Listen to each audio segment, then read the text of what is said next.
Partie 5 de 5. Résumé et conclusion. Mes passe-temps, photographie. J'ai toujours aimé la photographie. Ma première caméra, je dois avoir, je ne sais pas, 10-12 ans. C'était une caméra à film de 110 mm.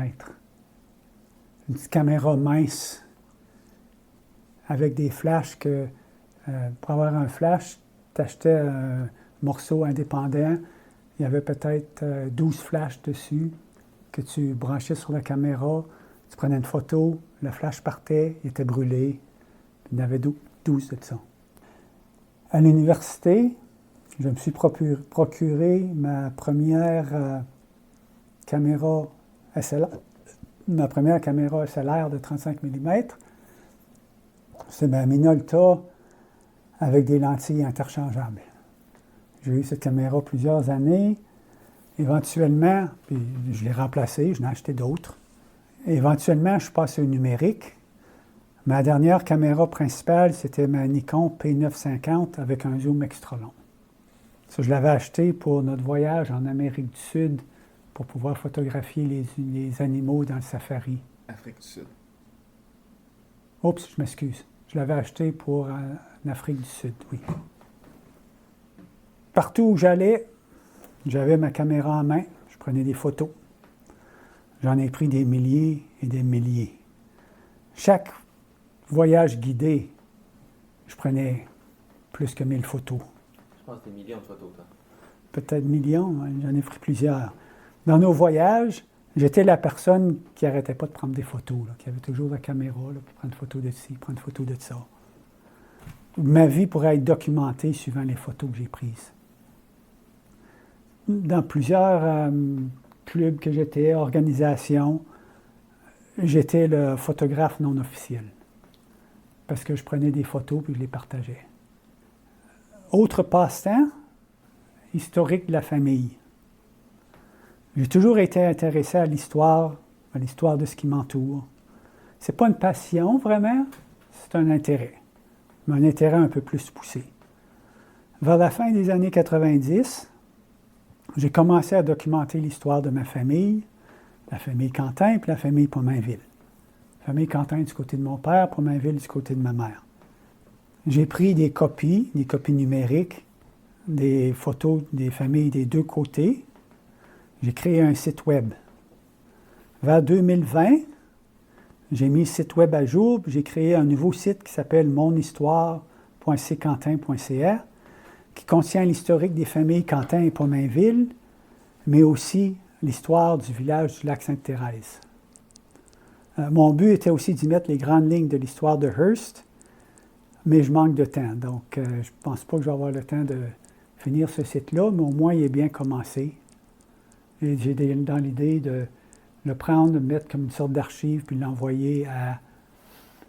Le nom de ça, c'est l'archive de l'Université de Hearst, pour qu'ils en aient une copie. Donc ça, c'est l'historique de la famille. Mes activités de plein air, j'ai toujours été actif, surtout dehors, dans la nature. J'ai toujours aimé prendre des marches. Même quand j'étais chez nous à l'université, j'aimais ça aller prendre des marches dans le parc à Waterloo. J'allais magasiner, c'était toujours en marchant. Quand on avait des voyages, c'était toujours avant qu'on aille en famille faire une excursion, tu prenais ta marche le matin. C'est vrai, je me levais avant vous, j'allais prendre ma marche le matin. Souvent, quand j'allais à des conférences, ces choses-là, je faisais la même chose. Et moi aussi, je fais la même chose maintenant. Oui. Même encore, quand on prend nos tours guidés, le matin, je me lève de bonne heure, je vais prendre mes marches. Donc, j'ai toujours fait ça, là. Puis depuis la retraite, chaque jour, même à la maison, je vais prendre une bonne marche. Soit que je prends une marche, ou je vais en vélo, ou je vais en kayak. Ça, c'est l'été. L'hiver, je prends une marche dans la forêt, quand il y a assez de neige, en raquette, ou avec mes bottes. Ou je vais jouer du hockey le midi. À chaque année, depuis environ 2005, j'ai patiné la longueur du canal Rideau à Ottawa. Au début, je le faisais avec Antoine.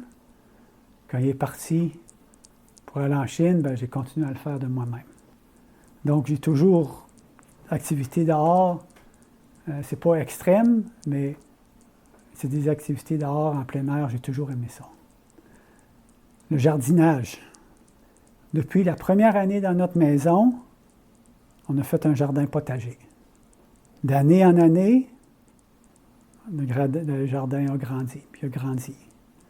Après avoir acheté le lot adjacent, on a ajouté un deuxième potager. Tomates, fèves, carottes, oignons, piments, nous en avons semé. Près de 50 plants de tomates, assez pour en faire des dizaines de sacs en purée dans le congélateur. Assez que ça nous rendait jusqu'à l'été suivant. The same with Mary's garden, her garden flowers, flower gardens. I think she had them planned in her head before we even moved in. Over the years, they evolved, they moved, they got bigger. Around her two main gardens, I built cement edging. She has some around the house.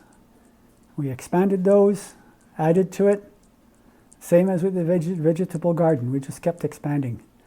Lately, she's into native plants to attract and keep native insects, and she's planting them all over the yard.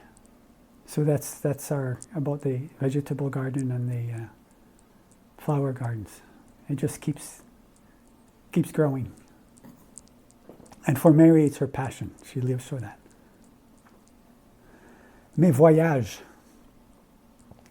J'ai déjà parlé de mes voyages avec la famille, avec Antoine, avec Mary.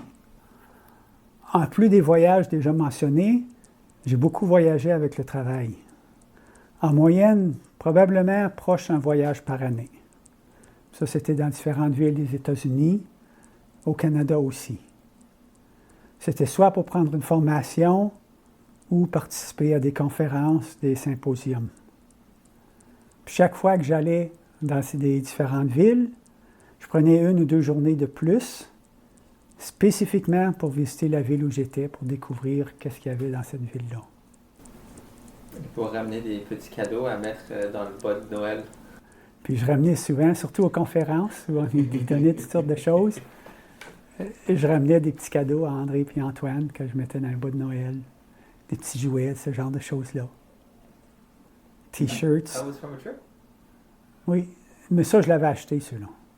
C'est quand j'avais été visiter Winchester House à San Francisco. J'avais vu ces T-shirts-là, donc je les ai achetés. Vous pensez on peut plus facilement trouver nos enfants comme ça? Oui. Donc ça j'ai aimé beaucoup faire ces voyages-là. Bouger, travail manuel. J'ai toujours été actif. Comme vous savez, on a parlé des marches, puis ces choses-là. J'ai toujours aimé bouger, bougeotte.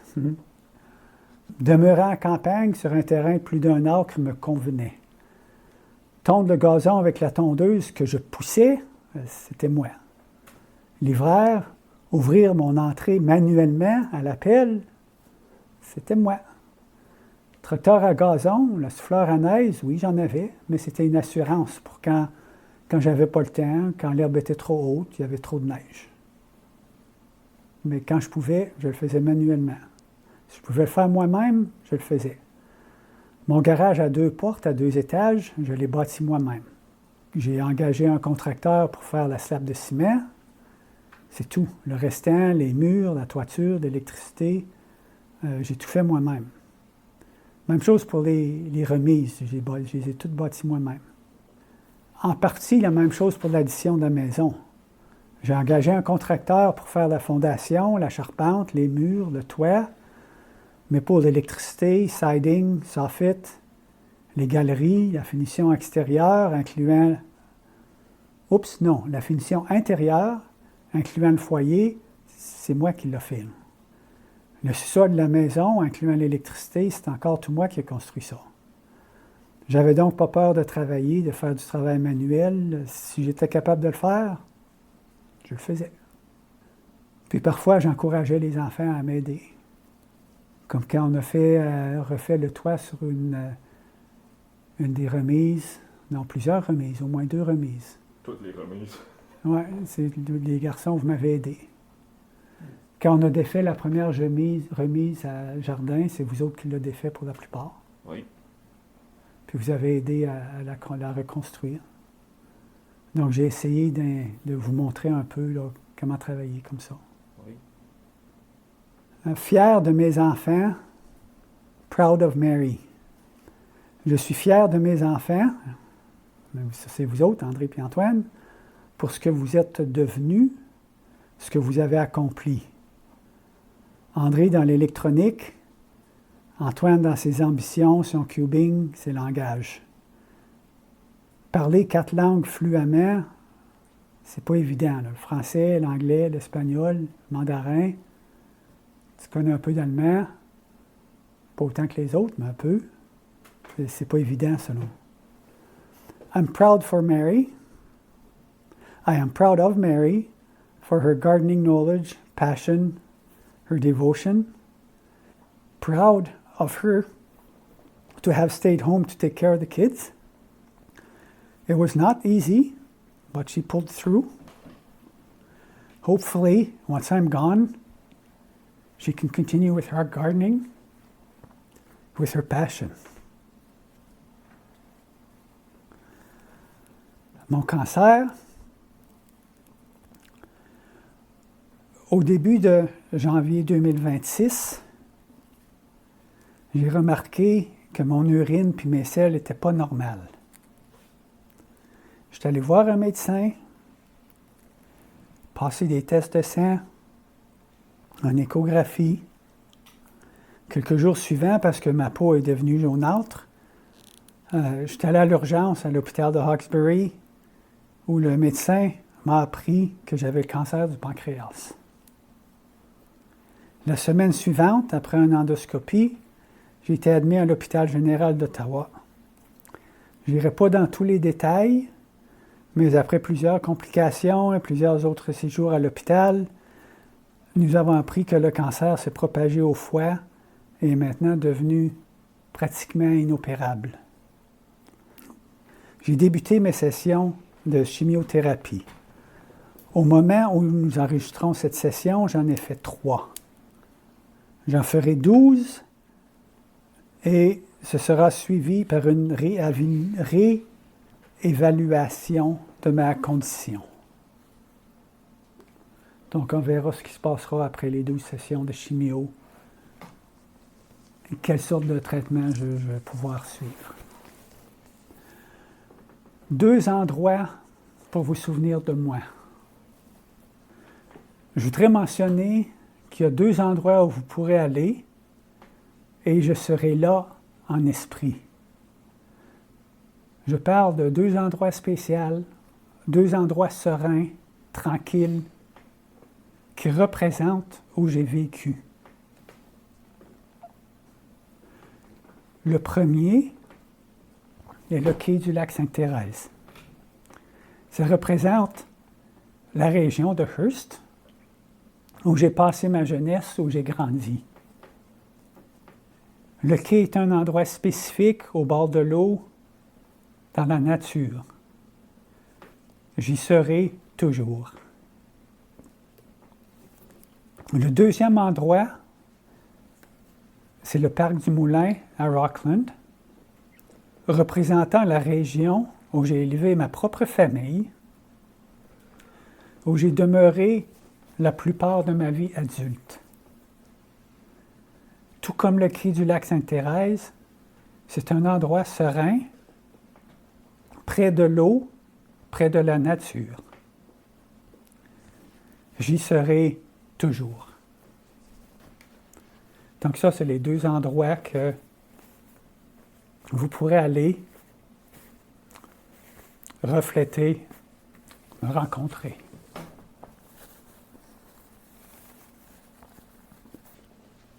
En conclusion, je voulais faire cette session audio comme compte-rendu, comme résumé de ma vie. Pour que mes enfants, et peut-être même mes petits-enfants, puissent mieux connaître leur père, leur grand-père. C'est dommage que je quitte ce monde si tôt. J'aurais voulu y rester un autre 20 ans, mais on ne sait jamais ce qui va arriver. On doit accepter ce qui arrive, puis continuer. Je n'ai aucun regret. Je vous souhaite que vous apprécierez ce que vous avez, ce que la vie offre, et que vous partagiez votre bonheur. Au revoir.